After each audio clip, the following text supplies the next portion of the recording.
السلام علیکم عزیز طلباء طالبات. یہ آج ہماری یہ حدیث نمبر 17 ہم پڑھیں گے. تو اس میں پہلے ہم حدیث پڑھ لیتے ہیں اور اس کے بعد جو ہے ہم اس کو دیکھتے ہیں. تو اس سے پہلے میں آپ کو ایک بات دوبارہ یاد دہانی کروا دوں. شروع میں نے آپ کو یہ بات بتائی تھی کہ حدیث پاک پڑھنے سے پہلے ہم جو ہے کوشش کیا کریں درود شریف پڑھ لیا کریں ایک مرتبہ. اور ورنہ پھر جب جیسے ہی اگر ہم پڑھتے ہیں کہ نبی کریم صلی اللہ علیہ وسلم کا جب نام لیتے ہیں تو اس کے ساتھ بھی درود شریف آ جاتا ہے تو بھی ٹھیک ہے. تو جناب نبی کریم صلی اللہ علیہ وسلم نے ارشاد فرمایا کہ من حج البیت فقضى مناسکہ وسلم المسلمون من لسانہ ویدہ غفر لہ ما تقدم من ذنبہ. فرمایا کہ من حج البیت کہ جس نے بیت اللہ کا حج کیا اور اس کے بعد کیا کیا فقضى مناسکہ اس کے حج کے مناسک کو ادا کیا پورا کیا. وسلم المسلمون من لسانہ ویدہ اور اس دوران اس کے جو دوسرے مسلمان تھے یہ دوسرے مسلمان اس کے ہاتھ سے اور اس کی زبان سے محفوظ رہے تو اس نے کوئی تکلیف ان کو نہیں پہنچائی تو غفر لہ ما تقدم من ذنبہ تو اللہ تعالیٰ اس کے پچھلے سارے گناہ معاف کر دیں گے. عزیز طلبہ اب دیکھیں اب یہ بھی اتنا یعنی کہ حج ہمارا اتنا بڑا رکن ہے کہ اسلام کے وہ جو بنیادی ارکان ہیں بنیادی جو پلرز ہیں اس میں سے ایک حج ہے. اب اس کے اندر اب اس کی فضیلت بیان فرما رہے ہیں اللہ تعالیٰ. اب وہ بھی جس سے میں نے پہلے آپ کو روزے کے بارے میں بات بتائی کہ اگر جس آدمی کے پاس پیسہ ہے اور اس کے اوپر حج کرنا فرض ہو گیا ہے اس کو اتنا مال ہے کہ اور حج اسی کے اوپر فرض ہوتا ہے کہ جس کے پاس اتنا مال ہو کہ اتنا پیسے اس کے پاس جمع ہو جائیں کہ وہ آسانی سے حج پہ جا بھی سکتا ہے آ بھی سکتا ہے وہاں کے رہائش کا خرچہ بھی جو ہے وہ کر سکتا ہے تو اس کے لیے اس کے اوپر حج فرض ہے. وہ ہر دور کے اعتبار سے اپنا ہوگا آج کل کے حساب سے جو ریٹ ہوگا وہ اسی حساب سے اس کو دیکھا جائے گا.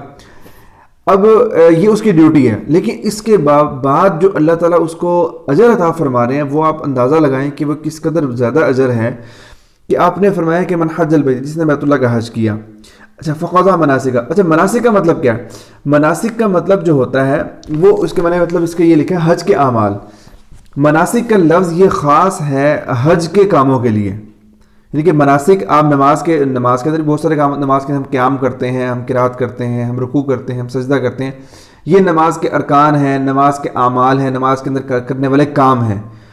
اسی طرح جب ہم حج کرتے ہیں تو حج کے جو کام ہیں حج کے جو اندر جو ہم نے جو کام ادا کرنے ہیں جو کام ہم نے پورے کرنے ہیں اعمال کرنے ہیں وہ سارے کے سارے ان کے لیے خاص ایک لفظ ہے اس کو مناسک کہتے ہیں. یعنی کہ وہ اس کے لیے ہم لفظ یوز کرتے ہیں مناسک کا کہ حج کے مناسک. یعنی کہ حج کے اندر حج کے مناسک کا مطلب کیا کہ حج کے اندر جتنے بھی کرنے والے کام ہوتے ہیں وہ سارے کے سارے حج کے مناسک ہوتے ہیں. اچھا اس میں فرمایا کہ جس نے بیت اللہ کا حج کیا فقضى مناسکہ اس کے اعمال کو پوری طرح ادا کیا یعنی کہ اس حج کو پورا کیا جو اس کے ذمہ کام لگائے گئے تھے.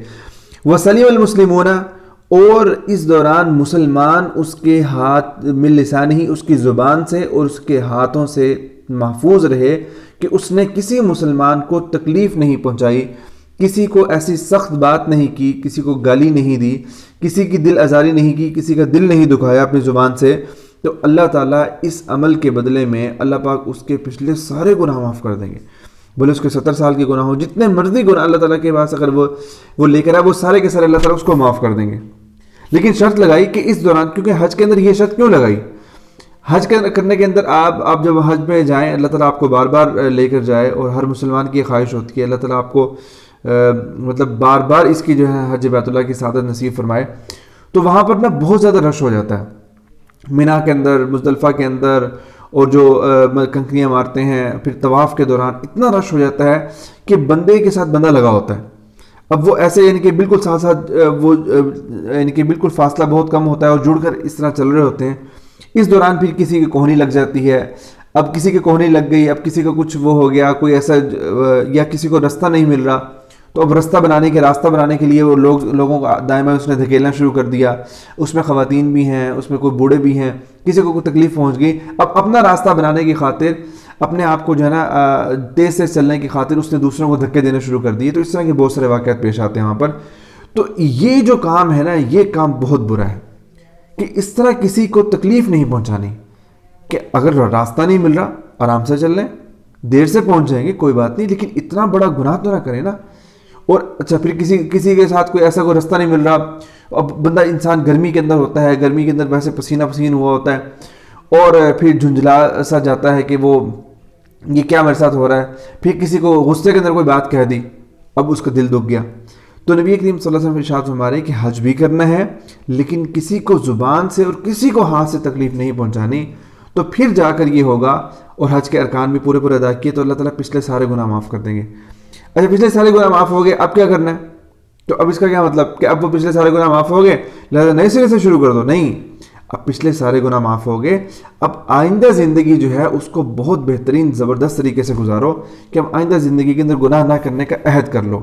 اور حج قبول بھی وہی ہوتا ہے، اسے حج مقبول جو ہوتا ہے، جو حج جس کا قبول ہو، اس کی نشانی یہ ہوتی ہے کہ حج کرنے کے بعد انسان کی زندگی کے اندر ایک واضح چینج نظر آئے، اس کے اعمال کے اندر، اس کے اخلاق کے اندر، اس کی عبادات کے اندر، اس کے معاملات کے اندر، تو اس کے اندر جو ہے نا وہ بہت زیادہ تبدیلی اگر نظر آئے، اللہ تعالیٰ کی طرف اس کا رجوع بڑھ جائے، اللہ کے ساتھ تعلق بڑھ جائے، اس کا مطلب اس کا حج قبول ہو گیا۔